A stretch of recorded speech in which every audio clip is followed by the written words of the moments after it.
Hey, and good Thursday morning, everybody. Meteorologist Greg Majeski back with you here on the Weather Nerds YouTube channel with the weather report, your no-nonsense weather brought to you here. We deal with a lot of social media hype out there these days, and if you like a straightforward approach to weather, somebody's going to give it to you straight without trying to treat every storm like it's the storm of the century, then please consider becoming a subscriber on this channel. Hit that subscribe button. Hit that notification bell so you're alerted on future content. And as always, if you ever have a weather-related question, I'm more than happy to answer it for you. Please just post it down below. And give me a thumbs up. It does help a little bit with that YouTube algorithm thing. All right. Let's talk about our weather here. We got some things to talk about. We've got some severe weather. We're going to track here into the southern plains, especially going into Saturday. We're going to give you the latest on that. We're going to talk about some, it looks like a bit of a cold snap developing across the eastern of the United States. Climate Prediction Center's outlooks, I've been a little bit, they've been a little flaky here as of late, kind of missing certain things that have been coming in. And I think we're going to see some colder temperatures in the east. I do kind of favor the European model, and I'm going to show you the latest on that for next week, especially if you're in the eastern third of the United States, a nice little cool down. Again, not overly cold. We're not talking like sub-freezing temperatures or something like that, or below 32, but definitely the coldest air mass, potentially, especially going toward the end of next week. And you're going to see the overall weather pattern show that. And we do have something else we got to talk about in the tropics. I've been seeing some stuff out there dealing with another hurricane potential. Way too early on that, but I do think we're going to probably get Melissa to form later next week in the Caribbean. Looks like all the ingredients are coming together there as far as favorability for something to develop. Where it goes still remains to be seen on that. So anyway, breaking down our temperatures yesterday, extremes. We had 96 once again in Rio Grande Village. That's that same place, always hot down there. And a different spot up in Montana. This was in Augusta, Montana. Got down to 17 yesterday. Those are our extremes across the nation. So let me get out of my studio mode here and get into my next map. Here we go. So here's our surface map. Real quiet here across the eastern third. Northeast, you got a little bit of rain up here across Maine. Eastern third looking pretty good there. In the middle of the country, still dealing with those above normal temperatures here. And we got some nice, decent rains up here. I'll show you the radar up here across North Dakota and Minnesota. And a bit chilly out here in the Intermountain region. A lot of 30s showing up out here. A little bit of rain, probably some upper level snows falling in there. West Coast looking all quiet here for the moment. Not bad there for this morning. Again, we got those heavier rains up there toward the areas of North Dakota and into Minnesota. There's your state line right there if you want to know where their state line is. So this is Minnesota over here, and this is South Dakota over here. So getting some pretty good rains there around Grand Forks, getting some pretty good downpours this morning. Wet commute for folks going to work this morning. And that's about it. So right now, kind of looking at what's going on here, the one thing I'm expecting next week, guys, especially if we get this cool down here in the east, we're going to probably see a lot more potential for frost advisories. I don't know about so much freeze, but frost advisories, especially toward the end of next week. I'm going to show you that. I don't normally go beyond the 7 day, and there's a reason for that, but this is kind of in that 7 to 10 day window where you kind of, maybe. We just got to watch it, something to watch. So that's what we're going to want to watch right there.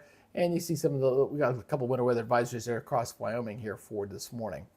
All right, quick look out the tropics. Lorenzo, it's gone. It's out of here. Don't have to worry about that anymore. And our next little disturbance we're going to watch is this tropical wave here. We got a long way to watch this one. And when it gets over into this neck of the woods, we'll have to see what's going on here. With the cooling waters in the Pacific and the temperatures in the Atlantic still very warm, the pressure drop favors are in that zone going into the end of next week. So when we'll show you the model output here, the eSUNS Ensemble model here, and I'll let this kind of loop one more time. So again, this is what's left of Lorenzo there, kind of pulling on out. You don't have to worry about Lorenzo. It is history. But the other one we're going to have to watch to see if that actually comes to fruition or not. So it is that area right in there. And for some reason, my little marker is not working. But anyway, you can see right there where the lows are there in the Caribbean. And that is where we need to see what's going to go on here. Is that thing going to go up, or is it going to stay put? I saw some models. Somebody were posting some stuff showing it getting in the Gulf and stuff. I'm like, oh, please, give me a break. We got a long way to watch that, folks. And we'll see what happens. Even if it did get in the Gulf, the water temperatures north of the Gulf are really starting to drop off, really cool off there. If anything, I wouldn't mind something tropical to get in the south just to bring some decent rains across the area, as long as it didn't cause any significant damage. At least that's my take. So anyways, we'll go ahead and take a look here at the where we're at on the chart. We're kind of sitting right about in here. Whoops, right about in here. Sorry about right about there. There we go. I see what the problem was. My thing got moved. So that's where it is right there. So we're kind of on the downward slope there. We're just past the 15th of October and going downward. Now, as far as out at the Pacific side, still looking at a little disturbed weather out there. No there, and it's kind of holding its own out there. Seeing that right in there. So we'll see if we get a development there or not. We're kind of wrapping things up in the Pacific, especially with the La Nina kicking in. The waters are kind of cooling out there too. So things should be settling down there as well. So let's talk about the severe weather risk here. We're going to track this out as that storm system exits the plains. We got the one low that's tracking up into Canada. Then we got a new one that's going to kind of form on the southern end of this thing and come on up into the Great Lakes. So as we go look at the day one outlook here for today. So we're talking about Nebraska, Kansas, and into Colorado. We'll break this down by the categories here for today so you can get an idea of what's going on out here. Again, the tornado risk pretty low, about 2% into this zone here for today. Your hail threat, obviously in the same general location. It's in that is obviously where your wind threat's going to be too. So there you go, right in the same location. So that's Nebraska and into Kansas. So that's your day one outlook. How about day two? Let's look at day two. Day two, we're going to shift this in toward Kansas City, back toward Norman. Tulsa's in this. So again, looking at a marginal risk. So we're talking level 1 here. All right, we'll break down the categories on this as well. Tornado risk is not there for tomorrow. Wind threats there. Obviously, they're the same in the brown area, run about 5%, and that'll also be your hail threat in the same locations, okay? Now, as far as day 3, we don't get the category breakdown on a day 3 outlook, but the day 3 outlook does have a slight risk, and I do anticipate tornado risk with this as well for tomorrow. Best dynamics are lining up here. Best Cape will be there. Again, the fall severe weather season is the little brother of the big weather season in the spring, but still enough there to get some stuff going. So Pine Bluff, Jonesboro, Arkansas. So Mick, if you're watching, again, you want to watch this area for you in Arkansas. You're into that slight risk for Saturday. So strong gusty winds will be the big thing. A few isolated tornadoes. I'm kind of favoring up here in Missouri and northern Arkansas. Up here is where I'm kind of targeting, at least looking at the models right now. That's where I'm favoring. This thing, as it pushes into the southeast, I know I got a lot of folks here from Georgia that check out this broadcast. I think it comes in at night, and I'm not worried about this. This thing will weaken as it pushes on. This is going to be the best severe weather risk we've seen so far here in the fall season right now. So let's go take a look at the models on this. Let's go break this down. Let me get this up for you real quick as I switch over to that real quick. And we're going to be looking at the NAM first. The intermediate model here is we're kind of tracking that system pulling up out of the Rockies and into the plains and waiting for this next piece of energy coming down south here. So here's our low right here. You see it kind of swirling about, going up into Canada, getting on out of here. And then there's a piece of energy is going to come down behind this thing. All right, as it comes on down south, this is what's going to fire up a new low pressure system down. And it's some colder. I've seen the 540 line coming down here as well. So again, this goes out about 60 hours, okay? So this goes out, I'm going to slow this down just a little bit. Again, as it moves up to the north, and then we wait for that little piece of energy to drop down south. There it is going through Montana. So we're talking about this right here. This right here, that's going to come down south. That's what's going to spur this potential severe weather here, all right? As that comes on down going into Saturday. So this thing comes on down. So it's going to be late in the day. We're talking late because this is 2 o'clock on Saturday, not showing anything. So it's going to be late Saturday night and into the evening hours, okay? So when that thing will kind of get popping. It also got another storm system coming here on the west coast as well, going into your Saturday, and got some storms there across portions of Michigan. All right, as far as this rainfall amounts here, this goes out 60 hours again. See a lot of heavy rain there across Montana, the Dakotas, and going into Canada there. East coast looks dry, south central looks dry, west coast looks pretty dry, except for some of that rain coming in the tail end of this run up here toward the Pacific Northwest. All right.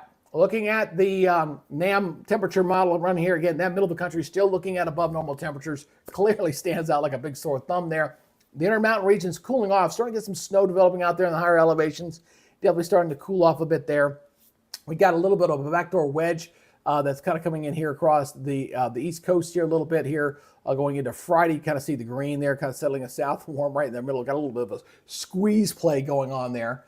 But this goes into Saturday. You see that cold front right there starting to make its presence felt as it pushes off toward the east. All right, now I want to talk about the European model here. This was interesting to me. I'm going to slow this down. And what I'm noticing here, again, this is our storm system here going in for this upcoming week. Let me back this up here again. There we go. So that little piece of energy coming out of Canada, This is our swing down. This is what's coming into Saturday and Sunday. This is that piece of energy here that's bringing us the active weather here. Then we got this other one back behind here that's going into Tuesday and Wednesday. So we got a 1-2 punch kind of coming down here. There's a cool off there, and then this comes down to the south as well. And then it rotates around. And see a big, look at it, look at the jet stream does it. It looks like, again, another one of those, this looks like another Omega block type thing set up here. Boy, we've seen a lot of these. This winter's going to be fun. If we get a lot of these Omega blocks going in the winter, boy, I tell you, it's going to be fun to watch this. But anyway, see that Omega there. So it looks like the eastern third's cooler. The Climate Prediction Center is not locking in on this. This is inside 10 days, and they're not showing any kind of real significant cool down where we're seeing below normal temperatures or even seasonal temperatures here across the east for next week. So it'll be interesting to see what the 12Z run does today to see if this kind of holds true. All right, so this kind of holds off, and then we got another piece of energy breaking off here on the long range. Notice the European is also bringing up what could be Melissa on the tail end of this. It is not bringing it into the Gulf, but South Florida, you need to watch this in case we get something to develop down there. Again, this is long range, and right now it's just showing whatever that is, tropical, kind of getting picked up by the next trough and moving on out. But again, we got a long way to watch this here at the end of the month here. But definitely got a cool down there, and then another cool down coming in just before Halloween here across the eastern third, if this long-range pattern holds. But definitely seeing that transition, definitely looking a lot more progressive there, a little more active. All right, so let's talk about the next 7 days here. Go ahead and get this going into motion for you here as you kind of got this. Here comes our frontal system, it moving on through. It clears on out. Nice little cool down here across the eastern third. And one thing I want to point out here on this is kind of cool. I'm going to bring this all the way to the end. I'm going to pause this right there. Is this right here. This right in here is your freezing line. This is your 540 line. So this is cold air, folks. This is some very cold air here, and that's why I think we're getting a lot of first frost and freezes in here for a big part of the Midwest if you haven't had it already, and even getting into parts of the Southeast. I think potentially by the end of next week. I'm going to show the temperature here. I don't normally go beyond the 7 on the temperature, but I want to kind of show this as saying, okay, this is something I'm watching. All right. So here's your precipitation totals here for the next 7 days here. Again, looking like some pretty good heavy rains there across portions of Minnesota, lighting up here on the European. We're talking 3-inch pluses up in here, and again, some good rains across New York State, Pennsylvania, Ohio, West Virginia. Some rains, decent rains here across the Southeast. We need a lot more with the drought down this way. Southwest looking pretty dry. Northern Plains, you're getting that rain now. Northeast looking a little wet as well, and the Pacific Northwest. But California is going to be dry after that big rainstorm they just had this past week. All right. So let's talk about snow. I want to talk about this. I'm going to start paying a little more attention to what's going up here in Canada. This is even brighter than yesterday's. This is we're talking feet of snow here across the Alaskan range here, going down the Aleutians and going down toward British Columbia here.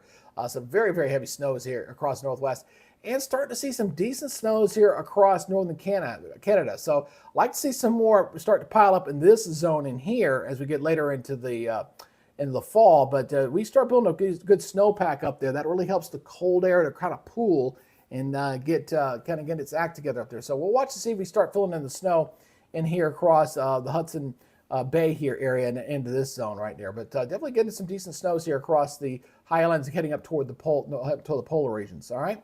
All right. So let's go take a look at the temperatures. All right. I'm going to kind of walk you through this here. This is going from Saturday. Again, we've seen that frontal system moving on here toward the east.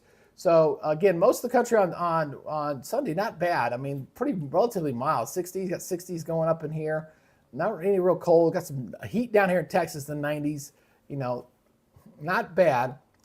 But as that system moves on through on your Monday, so much cooler. Look at the 40s here coming all the way down to the deep south here, coming on down. So they're much cooler. Seeing 40s here across the Ohio River Valley. Again, that blue is your sub-freezing temperature. So I'm not seeing anything like that coming at us, but what I am seeing for next week is the trend is cooler for sure. As again, you see the 40s and 50s going all the way to the Gulf Coast. Look how much the country now is in green. So that's only warm areas is Texas, Southwest, down toward Florida. Look at your afternoon highs here on your Wednesday. Still relatively mild here in the plains. This is still warm, cooler here. But again, we got that cool shot in the east coming down toward the end of next week. So we'll take you beyond the 7-day here. Again, 8 o'clock in the morning, you got 40. Here's some 30s showing up in here. Warm in Texas again. And then going to your afternoon highs on your Thursday here. Cooler here. This is more seasonable here across the Great Lakes. southeast. This looks a little more where it's supposed to be for this time of year. And then as we go into Friday morning, a lot of 40s, a lot of 30s showing up here across the Ohio River Valley. And Saturday morning right now looks like that is the coolest morning right now. And as you look here, I mean, I got a lot of 30s in here, 37, 38, 37, 36, 36, even get down into North Carolina. So this could be the coolest shot we've seen in the day. Not freezing temperatures, but a lot of frost advisories I see potential across the Great Lakes, Midwest, and even getting into parts of the Appalachian Mountains, Tennessee, North Georgia, North Carolina, that potential toward the end of next week. Again, it's in that 7 to 10 day window, which is kind of a little iffy. We'll see. But the trend on the European has been trending cooler. So we'll see about that. Now, because of what we're seeing there, I want to show this. Climate Prediction Center is not biting on this yet. And I understand why, but I begin to favor this solution just because of what I'm seeing downstream. So right now, 6 to 10 days stays above normal. And look at the 8 to 14. I mean, it's not showing anything remotely showing that cool down like that coming down. Now, precipitation-wise, it's showing it wet out in the west, the northeast, South Plain, but a couple dry spots there here across the parts of the Intermountain High Plains, southeast, where we darn sure need some rain down here. And then the 8 to 14 day, this takes you to the 23rd to the 29th. Looks like we're a little wet out here on the west coast, and dry here, and then dry in the high plains, and everybody else pretty seasonable there. So we'll see if the Climate Prediction Center makes any changes today. I don't know, but right now I am favoring a cooler week, especially across the southeast, I think, from my neck of the woods down my way, and we'll see how things kind of work out for next week. But anyway, so got a couple things to watch. We got to watch the severe weather coming in on your Saturday. We'll see how that evolution, that may be late in the day. Might do some severe weather coverage on that. It just depends on what happens. I do have some stuff going on Saturday. I got to take care of with the family. But if it is later in the day and it goes in the evening, I might do some severe weather coverage on that. Then we've got to worry about the cool shot. We'll see how chilly it'll be next week. And then, of course, if we get Melissa to form or not, stay tuned on that one. We'll see. I think that might be the last best chance of getting anything significant tropical-wise. Florida just needs to pay attention, I think, more than anybody else going for the end of next week and into the following weekend. So we'll see. Long ways to watch. Hey, Rita, good to see you out there. Ryan, good morning. Good to see you out there as well. Thank you guys for being top fans out there. I appreciate you guys. And again, I'm actually going to start my ad buy today. I got the money in there now, so I can go ahead and do a little ad buy, give our little subscriber thing a little push there. Like I said, the YouTube algorithm pretty much has dumped us pretty badly now. It doesn't show us any love at all. And that's okay. My main focus is on Facebook, but I continue to like doing the national discussions here on this page. So as long as I continue to enjoy doing it, that's fine. And you guys find it valuable, those 100 folks who basically get to check out this product. I do appreciate you guys checking us out. All right, that's it for today. You guys take it easy, be good, stay safe, and we'll see you tomorrow. I'm going to have to try to do this a little earlier tomorrow. I got a real busy day tomorrow. I got to work at the Fox affiliate here in Atlanta tomorrow night, or tomorrow afternoon and night. So I got to try to squeeze a lot of stuff in a short amount of time. So I'll probably be a little bit earlier, I think, for tomorrow. All right, you guys take it easy. We'll talk to y'all tomorrow. Have a good day. Bye-bye.